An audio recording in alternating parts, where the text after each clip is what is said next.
우리가 지금 그 구약 성경 전체를 한번 살펴본 적이 있는데 그때도 이 이스라엘 백성들의 문제는 뭐였냐면 하나님이 우리는 절대 망하지 않게 하실 거야. 하나님 우리 함께 하시니까 나는 문제 없어. 그럼 하나님이 너와 함께 하고 있는 거 어떻게 증명할 거야? 너가 어떻게 하나님 백성인 거를 증명하지? 라고 물어봤을 때 우리는 지금 예루살렘에 성전이 있고 그 예루살렘에서 실제로 제사장이라는 사람이 하나님과 대면해서 어떤 때는 우리가 갖고 있는 재물이나 이런 것들 소 잡고 양 잡고 그래서 끊임없이 예루살렘 성전에서 연기가 올라가는 걸 보아하니 하나님께서 우리와 함께 하시고 계셔 라는 착각 가운데서 어떤 일을 하든지 그러면 일단은 이스라엘 백성이 하나님의 백성이 된 이유가 뭔가를 살펴봤더니 그냥 아무 이유가 없어요. 그러니까 아브라함이라는 독특한 사람을 선택하셔서 그를 통해서 이스라엘 민족을 부르셨는데 아브라함이라는 사람을 왜 부르셨는가? 아브라함이 어떤 특이점이 있나? 아브라함은 어떤 대단한 점을 발견할 수 있나 살펴봤는데 아브라함이라는 사람도 별 볼일 없는 인간이에요. 우리가 아무리 이 사람을 좋게 보려고 뭐 이렇게 저렇게 살펴봐도 결국에는 그 아들 주겠다는 얘기를 75세에 듣고 집 나온 아저씨 할아버지가 나중에 뭐 자기 아들을 하나님께 드릴 때까지 많은 여정 가운데 사실 하나님 그렇게 직접적으로 간섭하는데도 아브라함만큼 신앙이 안 크면 그 사람은 되게 독특하고 문제 있는 사람이죠. 근데 아무튼 아브라함도 선택받을 이유가 하나도 없는데 왜 선택하신 거죠? 하나님이 아브라함을 왜 선택하신 거예요? 1번 돈이 많아서 2번 뭔가 지능이 뛰어나서 3번 어떤 100세의 아이를 낳을 정도니까 피지컬이 좋아서 자 어떤 걸까요?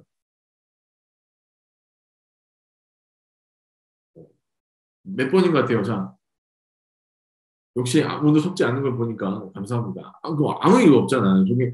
그 사람이 뭐 돈이 많은 것도 아닌 것 같고, 뭐 돈을 갖고 있긴 하지만 뭐 엄청난 재력을 가지고 뭔가 대단한 일을 한 것 같진 않고, 두 번째는 뭐 엄청난 지능이 있어갖고 뭔가 하나님의 마음을 이해하고 하나님의 어떤 계획을 함께 할 만큼 또 뭐 이렇게 괜찮은 사람도 아닌 것 같고, 세 번째는 뭐 피지컬이 좋은 것 같지도 않아요. 여러 가지 그 사람이 하나님의 백성이어야 될 만한 이유가 없어요. 근데 하나님의 백성이 되었단 말이에요.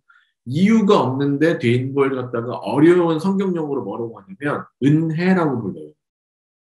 그러니까 이 아브라함이 하나님의 백성 된 것도 은혜. 이스라엘 백성들이 하나님 백성 된 것도 은혜란 말이에요. 그런데 어느 순간 은혜가 이 당연한 게 되는 순간부터 인생이 망가지기 시작하죠. 자, 여러분 남자친구 있고 여자친구 있는 형제 자매들에게 이제 말씀드리는 거예요. 어떻습니까? 처음 만날 때는 이 형제가 자매가 나를 만나준 것만으로 너무 감사해. 그래서 어떻게 너 같은 친구가 나를 만나줄 수 있으니 막 너무 고마워한단 말이에요. 서로가 서로에게 되게 감사하고 은혜고 뭐 걱정하려고 생각하다가 어느 순간 이제 이게 조금 이제 매너리즘에 빠지기 시작해. 점점 어느 시간 지나면 저걸 내가 왜 만나고 있지라는 생각을 하는 순간부터 관계가 깨지기 시작하죠. 마찬가지로 하나님과의 관계도 마찬가지. 이거 뭐 당연한 거 아니야? 그러니까 이스라엘 백성들이 어느 순간 선민이라는 생각 있죠. 나는 당연히 하나님 뽑았어. 나는 태어날 때부터 훌륭해. 나는 하나님이 선택할 수밖에 없는 존재야라고 착각하는 순간부터 하나님과 이스라엘의 관계가 빠그라지기 시작합니다. 그럼 여러분 그 관계에서 하나님 걔가 경고하는 게 뭐냐면 야, 너 자꾸 그런 식으로 나오면 좋지 않다. 너네 지금 갖고 있는 뭐 성전 제사나 뭐 이런 거 나 별로 뭐 대단하게 생각하지 않아. 그냥 너랑 나랑 관계성을 유지하기 위해서 내가 그거를 받고 있는 것 뿐이지. 그게 나를 만족시키거나 다른 이제 우상들을 보면 아무튼 뭐 그 양, 소 때려잡아 갖고 많이 주면은 그 신을 달래가지고 뭔가 이렇게 이용해 먹을 수 있을 것처럼 이렇게 나온단 말이에요. 근데 하나님 뭐냐면 나 양도 필요 없고 소도 필요 없고 나 제사 필요 없어. 나 그거 없어도 나 충분히 살 수 있어라고 하나님이 구약 성경 얘기하시고 그리고 나서 뭐라고 하시냐면 이거 가져오지 말고 마음을 가져오라고 관계를 제대로 유지할 수 있게 첫사랑을 회복할 수 있도록 도와달라는 얘기를 해요. 근데 이스라엘 백성들이 끝까지 그걸 안 하다가 무슨 일이 벌어지냐면 하나님이 나중에 말라기서에서 이렇게 얘기해요. 야, 차라리 너네 말고 다른 사람들 내 백성을 삼는 게 낫겠어. 그리고 네가 지금 갖고 있는 모든 것도 다 허물어뜨릴 거야. 사람 여러분, 정말 무서운 거는 어떤 사람들이냐면 우리가 마태복음에서만 살펴보면 그러니까 예수님의 대적자들은 지금 이제 예수님도 이스라엘 백성이고 그 이스라엘 민족에 속해 있는 사람들은 유다 사람이잖아요. 그런데 보통 유다 사람의 대적들, 그러니까 유다 사람들이 원수고 적이라고 생각하는 사람들은 로마인들 아니면 외부 이방인들이란 말이에요. 그런데 예수님이랑 계속 맞짱 뜨고 마태복음에서 예수님을 괴롭게 하고 힘들게 하는 사람들 대부분이 누구예요? 로마 사람들이에요? 아니 이방인들이에요? 그렇게 나오지 않아요. 어떤 사람들이 예수님과 계속해서 불편한 관계를 유지하냐면 바리새인, 서기관, 또 제사장, 사두개인, 뭐 이렇게 이 진로당, 그러니까 뭐 열심당원 그런 사람들이 예수님과 마찰이 있어요. 도리어 이방인이라고 생각하는 우리 뭐 사마리아 여인이라든지 아니면 나중에 예수님 돌아가셨을 때 저분은 진짜 하나님의 아들입니다라는 고백을 드린 로마 병정들까지도 외부인들이란 말이에요. 그러면 예수님이 정말 끊임없이 개혁하기 원하고 바꾸기 원하고 달라지기 원했던 사람들은 그러니까 예수님을 알지 못하는 사람들이죠. 그냥 무관심하고 예수님이랑 관계없고 천국을 바라보지 않는 사람들이 아니라 나는 분명히 천국에 살고 있다는 착각 가운데 있는 사람들이랑 예수님 계속해서 대립각을 세우고 계세요. 사랑 여러분, 이게 왜 우리에게 오늘날 좀 의미가 있냐면, 그러니까 예수님 안 믿는 사람들 사실은 그러니까 무관심한 사람들 있잖아요. 밖에 나가서 오늘도 교회 안 나오고 오늘도 뭐 지금 제가 이제 뒤에 그래도 여러분 꽃은 다 졌어요. 이제 끝장 난 거야. 이제 꽃 구경 못 가. 뒤에 이제 그나마 꽃 구경 하러 뒤에 배경을 해놨잖아. 근데 이런데 꽃 구경 가고 봄이랑 놀러 가고 개나리 뭐 봄에는 볼 거 많잖아요. 뭐 벚꽃도 보고 개나리도 보고 또 어떻게 정 볼 거 없으면 뭐 다른 거라도 보려고 어떻게든 나가는 이 봄에 교회 바깥을 보는 애들이 아니라 예수님의 관심과 예수님이 그렇게 예수님의 대적으로 싸우는 사람들은 뭐냐면 이 교회 안에 있는 우리와 우리 주변에 있는 사람들이 바로 예수님 대적이 됐어요. 이게 되게 심각한 문제라는 거예요. 예수님 관심 없는 사람들은 관심 없는 거야. 무관심 속에서 지옥에 가는 영혼들이 있을 거고. 근데 정말로 그 마태복음에서 예수님이 걱정하시는 영혼들은 예수님에 대해서 천국에 대해서 뭘 이해하고 있는 사람들이 대한 대죠. 근데 두 사람의 그 결과가 똑같아요. 무관심한 자들도 지옥에 갈 거고요. 뭘 이해하는 사람들도 지옥에 갈 거예요. 두 종류의 값이 똑같다고요. 그러면 그러니까 이스라엘적으로 종교적 행위도 있고 나는 민족으로도 이스라엘 백성이고 뭐든 종교 행위 다 갖고 있으면서 하나님 나라에 관심도 있고 하나님 나라가 어서 오기를 그렇게 꿈꾸고 기대하는 사람들이 예수님과 대척점이 있었나를 보면 말은 뭐예요? 주여 주여 해요. 그러니까 말에 그게 있는 거. 말에 실질적으로 나 하나님 나라를 꿈꿔요. 오늘 찬양도 열심히 불러. 네, 이게 무슨 일이지? 자, 하나님 나라도 꿈꾸고 하나님 나라도 이렇게 바라본단 말이에요. 다 그걸 원해. 원해가지고 하나님 나라 따라가려고 그 마음도 있어. 그런데 말은 그렇게 하는데 또 심지어 어떻게 종교적 능력까지 있어. 막 귀신도 쫓아내고 막 뭔가 해. 그래서 앞에 막 이 사람이 찬양을 딱 부르면 사람들이 다 죽어. 뭐 울어. 아니면 또 뭐 이 사람이 뭐 말하면은 뭐 사람들이 막 쓰러지는 거예요. 엄청난 능력이 있고 대단한 이런 것들 갖고 있어도 예수님이 원하시는 얘기 뭐냐면 너 그 능력 있고 또 어떤 때는 종교적 행위도 있고 두 개 다 온전히 갖추고 있지만 결국엔 네가 원하는 종국점이 너의 지향점이 하나님 나라가 아니면 너는 하나님과 관계 없는 자라는. 사실 우리가 좀 심각하게 좀 들여다볼 필요가 있어요. 한국 교회 안에서 여전히 어떤 일들이 벌어지냐면 이런 거예요.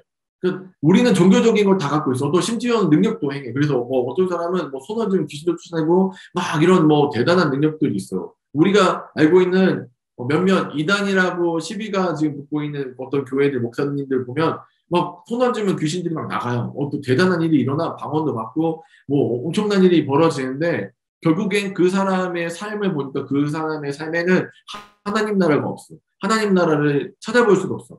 뭐 이렇게 하나님의 영광을 위해서 자신을 희생하려고 하지 않아. 포기하려고 하지 않아. 조금도 그게 없어.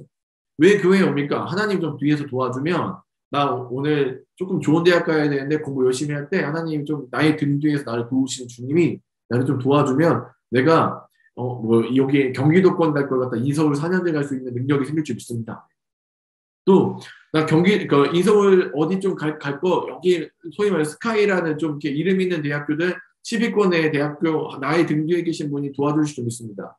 그래서 그러면 그렇게 해서 뭐 할 건데 입으로는 하나님의 영광입니다. 하나님께 영광 돌리고 싶습니다. 나 잘 돼서, 나 잘 먹고, 잘 살면서 하나님께 영광 돌리고 싶습니다. 제가 레미안 아파트 살고 벤츠 끌고 다니면서 하나님께 영광 돌리고 싶습니다. 라고 말은 하지만, 주여, 주여 하지만 그 사람의 삶에서 아버지의 뜻을 행함이 없다면, 그거는 하나님과 관계없는 사람이에요. 정말 무서운 사람들은 외부에 있는 사람들이에요. 무관심한 자들은 도리어 언젠가 예수님이 그들을 부르실 때 그들이 관심을 갖고 예수님에 대해서 바르게 이해한다면 언제든지 천국에 들어올 수 있지만, 정말 무서운 건 교회 안에, 그래서 예수님한테 따지는 거예요. 나 하나님 나라 꿈꾸는 사람이에요. 하나님 나라는 이런 거 아닙니까? 하나님 원하시고 기뻐하시는 건 이런 거 아닙니까? 라고 얘기하는 사람들이 예수님과 계속 대척점을 이루고 예수님과 다툰다고. 사람 여러분, 오늘 교회 안에 머물고 있고 교회 안에 우리는 여기 있습니다. 예배드리고 있고 예배의 현장에 있지만 우리는 정말로 하나님 나라를 꿈꾸고 있는가? 그래서 정말로 하나님의 영광이라는 것들을 위해서 나의 영광을 기꺼이 포기하고 어떤 때는 고난으로 십자가로 하나님 나라를 썩어 내려가고 있는가를 우리 살펴봐야 된다. 사람 여러분, 결코 영광만이 하나님 나라를 만들어내지 않습니다. 그러니까 우리의 영광, 저는 좋은 대학에 가서 하나님께 영광 돌리고 싶습니다. 저는 멋진 회사에 들어가서 하나님께 영광 돌리고 싶습니다. 저는 많은 돈을 벌어서 인생에서 소위 말해서 사람들이 보기에도 성공한 삶을 통해서 하나님께 영광 돌리고 싶습니다. 물론 그것도 많지만 어떤 때는 처절하게 실패해서 정말로 오늘 이 자리에 겨우 나오는 사람도 있잖아요. 난 너무 나오기 싫어. 난 예배도 드리기 싫고 하나님 모이고 뭐고 간에 나는 이 자리에 있고 싶지도 않은데, 그 마음을 복종시켜서 이 자리에, 그 자리에, 그곳에 머물고 앉아있는 여러분의 삶을 통해서도 하나님 나라는 쓰여진다는 것이고, 사랑 여러분, 여러분의 삶에서 어떤 때는 끔찍하게 나가고 싶지 않은 직장이나 아니면은 어떤 일을 반복해서 이게 무슨 의미가 있나라고 생각하면서 해야 되는 그 일들 속에서도 하나님 나라는 계속 선포되어야 되는 것이고, 오늘 특별히 정말 슬프고 아쉽지만 군대라는 끔찍한 환경으로 나아가야 되는 우리 형제의 그 삶을 통해서도 난 인생 망해내가 아니라 정말 그 삶을 통해서 하나님께서 영광 받으실 수 있다면 그것으로도 하나님 나라는 쓰여져야 된다. 사랑 여러분, 성공뿐만 아니라 실패를 통해서도 하나님 나라를 꿈꾸고 바라볼 수 있는 영혼들을 통해서 하나님 나라는 세워지고 강하게 됩니다. 오늘 어떤 삶을 사는지, 얼마나 멋진 승리의 삶을 사는지, 그것보다도 실패할지라도 하나님의 영광을 위해서 한 걸음 더 나아갈 수 있는 자들, 그 자들을 통해서 하나님은 하나님 나라를 만들어 가십니다. 많은 우리가 놓치고 있는 부분이 있는 것 같아요. 이런 부분이 있습니다. 많은 교회들이 성공한 사람들만 앞장서요.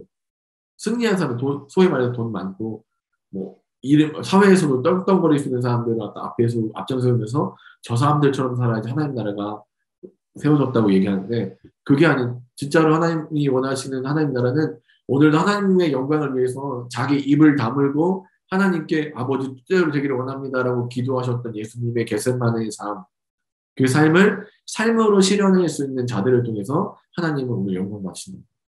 사랑하는 여러분, 오늘 어떤 삶을 살고 계십니까? 우리에게 주여 주여라는 종교적인 굉장히 멋있는 모습이 있는 것, 그것도 중요한 것 같아요. 또 어떤 때는 능력행하고 귀신을 쫓아내고 선지자 노릇하면서 말씀을 증거하는 멋있는 모습들, 그것도 괜찮을 것 같아서 훌륭한 삶인 것 같아요. 그런데 그런 삶을 예수님께서 원하시지 않고 예수님이 원하신 건 내 아버지의 뜻대로, 어떤 때는 고난의 자리로, 십자가의 자리로 걸어갈지라도 아버지의 뜻대로 행하는 자가 하나님 나라를 진정으로 꿈꾸고 이루는 자들이라고 얘기하십니다. 얼마든지 겟세마네에서 아버지의 뜻을 예수님께서 바꿔내실 수 있죠. 주님, 제가 원하는 대로 할게요. 십자가에 달리고 싶지 않습니다. 훨씬 더 멋있게, 훨씬 더 훌륭하게 사람들에게 이곳이 하나님 나라다. 내가 이렇게 대단한 능력을 가지고 너희에게 왔다라고 얼마든지 예수님은 자기를 소개하고 싶으실 수도 있습니다. 그러나 예수님은 3번씩이나 하나님 앞에 엎드려서 아버지, 이 잔을 내게서 옮기실 수 있다면 옮겨주시기 원합니다라는 기도를 하신 다음에 마지막에 내 원들을 마시고 아버지의 뜻대로 되기 원합니다 라는 얘기를 하신 다음에 그 다음이 중요해요. 이 모든 걸 마치신 후에 그는 삶으로 그것을 이루셨습니다. 자, 여러분, 오늘 우리의 삶에 예수님을 따라가는 십자가가 있는지, 그 십자가를 통해서 완성되어가는 하나님 나라가 있는지를 우리가 같이 한번 뒤돌아볼 수 있는 오늘이 되었으면 좋겠습니다. 사랑하는 예수님의 MG 모두가 이제는 더 이상 성공에 대해서 얘기하지 않아요. 그러니까 그것이 진정한 승리다라고 얘기하지 않아도, 때로는 실패하고 십자가 가운데 있을지라도 그것을 통해서 하나님 나라를 썼습니다. 저 이렇게 포기하고 어떤 때는 내 영광, 내가 정말 돈을 많이 벌 수 있는 기회가 있었는데 그것이 하나님이 원하시지 않기 때문에 저는 그것을 내려놓을 수 있었습니다. 저는 이렇게 하면은 더 좋은 것들이 있을 거라는 어떤 사회적인 기대와 확신이 있었지만 예수님의 영광을 위해서, 하나님의 영광을 위해서, 그 나라를 위해서 제가 그것을 포기할 수 있었습니다라는 고백을 드릴 수 있는 진정한 하나님 나라의 공동체가 우리가 되기를 주의 이름으로 간절히 축원합니다.